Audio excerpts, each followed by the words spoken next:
पूजा पाठ, कर्मकांड, ज्योतिष सीखने एवं सनातन धर्म से संबंधित वास्तुशास्त्र, जंत्र मंत्र, तंत्र, शास्त्रोक्त ज्ञान प्राप्त करने के लिए जुड़े हमारे इस चैनल से। नमस्कार मित्रों, कहते हैं कि 4 वेद 6 शास्त्र में बात लिखी है दोए, दुख दीन है दुख होत है, सुख दीन है सुख होए। यह बात सर्वथा सत्य है। यदि आप इसको अपने जीवन में प्रयोग करते हैं, अपने मन, वाणी और शरीर से किसी को दुख नहीं पहुंचाना चाहिए। किसी के प्रति हमारी गलत सोच नहीं है। 90% परेशानियां हमारी केवल इतनी भावना से दूर हो जाती हैं। फिर भी यदि अज्ञान बस, भूल बस दिन में किए गए कार्यों के बीच में यदि किसी भी तरह की किसी की कोई उपेक्षा हुई है, तो उसके लिए हम शाम को संध्या के समय भगवान से जरूर प्रार्थना करें कि प्रभु सर्वे भवन्तु सुखिनः सर्वे सन्तु निरामया, सब सुखी हों, सब संपन्न हों, और मेरे द्वारा यदि कोई भूल हो रही है तो आप उसको क्षमा करें। मैं भविष्य में इस भूल को न करने का वचन देता हूँ। आज आपके लिए बहुत सुंदर जानकारी लेकर के आए हैं।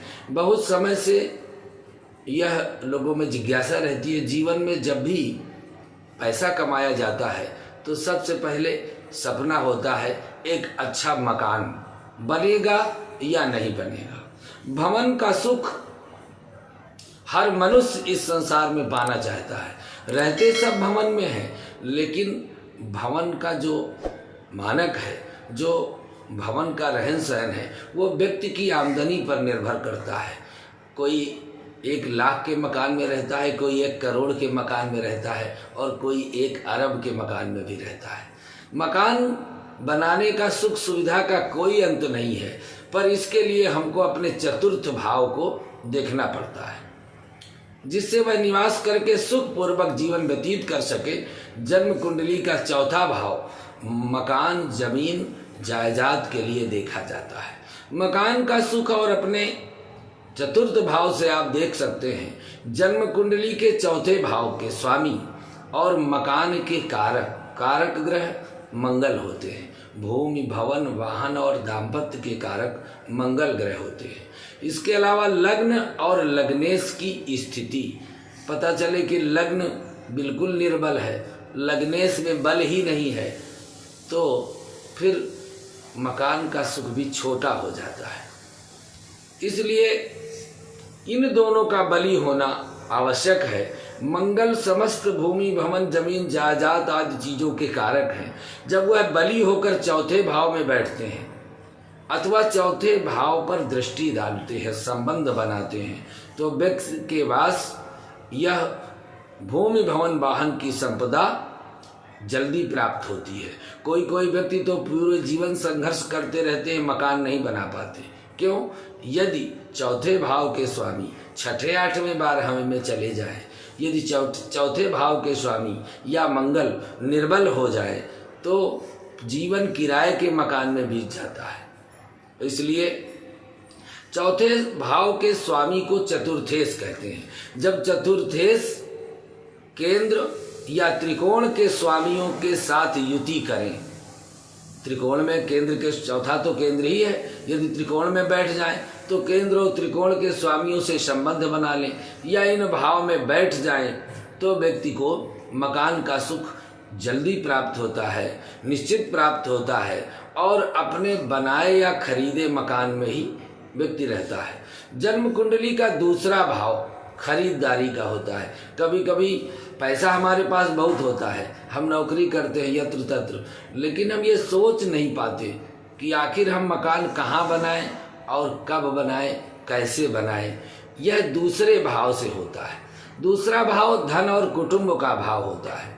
यदि दूसरे भाव का स्वामी पाप प्रभाव में हो जाए तो निश्चित रूप से कहीं न कहीं मकान में विलंब होता है। कभी कभी तो मकान बन जाता है, लेकिन हम नौकरी आदि की समस्या के कारण उसमें रहने का ही सुख नहीं प्राप्त कर पाते। बार बार ही रह करके जीवन बिताना पड़ता है, क्योंकि दूसरे भाव का स्वामी पाप प्रभाव में है। इसलिए चतुर्थेश का नवमांश के साथ बली होकर केंद्र त्रिकोण में संबंध बनाना, मंगल का कुंडली में चतुर्थ भाव में दृष्टि डालना, सुख भाव में दृष्टि डालना, ये इन योगों को प्रबल करते हैं। चतुर्थ भाव के स्वामी का छठवें भाव में भवन सुख में कमी देता है।